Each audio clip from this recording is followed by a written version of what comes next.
ஏற்கனவே 21 இடையீட்டு மனு போயிடுச்சு.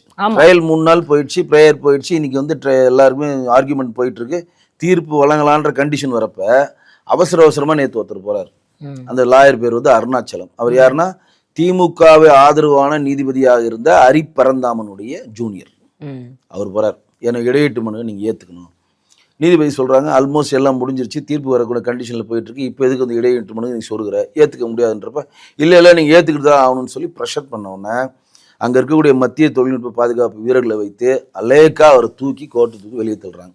இந்த செய்தி எந்த ஊடகங்களையும் ஃபிளாஷ் ஆகும். இவ்வளவு பெரிய அவமானம் ஏற்பட்டிருக்கு திமுக அரசுக்கு. ஆனா எந்த ஒரு பத்திரிகைகளிலுமே வரல, எந்த ஒரு ஊடகத்துறையிலுமே வரல. இங்க இருக்கக்கூடிய ஊடகங்கள், print media, satellite media, digital media எல்லாத்தையும் திமுக தன் கட்டுப்பாடுல வச்சிருக்கு.